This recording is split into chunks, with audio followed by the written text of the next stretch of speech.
L'équipe élevage de la Chambre d'agriculture va vous parler aujourd'hui de l'argilothérapie utilisée donc sur les veaux. Pour cela, nous allons avoir deux témoignages, un en race blonde et un en race charolaise. Nous allons commencer par le témoignage en race blonde chez monsieur Gauthier Herbert à La Motte-Bulleux, un élevage d'une centaine de vaches blondes aquitaines en système naisseur avec alimentation pulpe surpressée.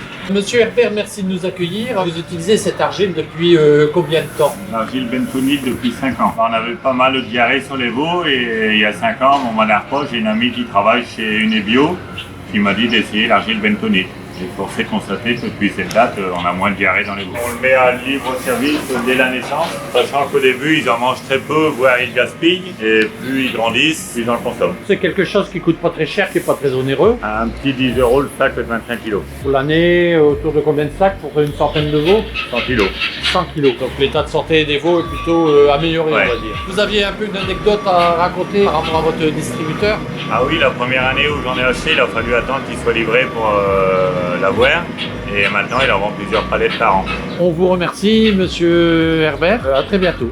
Donc, on est ici à Noyelles-sur-Mer, à l'ERL des Prés-Salés. Donc, sur l'élevage de Delphine de Pourque, avec Clément Ozen qui s'occupe de l'élevage. Et pourquoi avez-vous eu recours à l'argile sur les veaux? On avait des problèmes de diarrhée blanche, diarrhée alimentaire. Vous avez solutionné ces problèmes uniquement avec l'argile? Oui, en partie, oui. C'est en libre service. Dans les nourrisseurs, je mets un compartiment que approvisionne 2 fois la semaine à peu près. 1 kilo à chaque fois. Merci pour votre témoignage.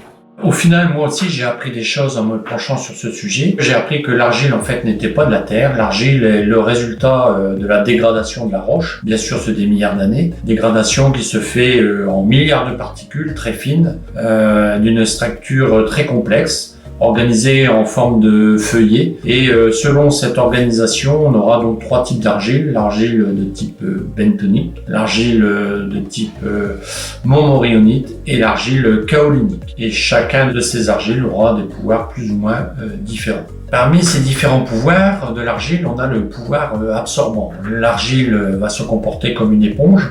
Ça va être intéressant pour les plaies, donc capter les liquides liés aux infections. Ça va être aussi intéressant pour, dans le cas des œdèmes, pour pomper le liquide inflammatoire, mais aussi pour, dans le cas des diarrhées, avec des tubes digestifs qui sont encombrés par de l'eau. Et l'argile va pomper une partie du liquide digestif en excès. Donc un petit rappel sur les diarrhées, il y en a de différents types. On va avoir les diarrhées virales, coronavirus, rotavirus, BBD. On va avoir les diarrhées bactériennes, donc liées aux Escherichia coli et salmonelle. Et puis on aura aussi diarrhée parasitaire, qu'on retrouve souvent aujourd'hui avec la concentration des veaux.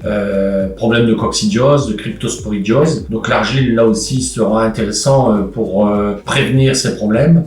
Et puis on a aussi les diarrhées alimentaires qui concernent donc des veaux qui consomment un lait qui n'est pas de qualité, en lien notamment avec des rations déséquilibrées, ou alors en quantité trop importante, ou alors à des horaires différents d'une journée à l'autre, qui créent donc des désordres au niveau de cette consommation. Le troisième pouvoir de l'argile, c'est le pouvoir d'absorption. C'est-à-dire que l'argile qui va être absorbée par les veaux va servir de piège et on va en fait capter les toxines de bactéries et les virus pathogènes. Le quatrième pouvoir, qui est plus réservé à l'argile montmorillonite, concerne donc le rôle hémostatique et cicatrisant. On retrouvera cet intérêt notamment sur les taurillons qui ont des problèmes d'acidose avec des panses qui sont un peu dégradées et irritées.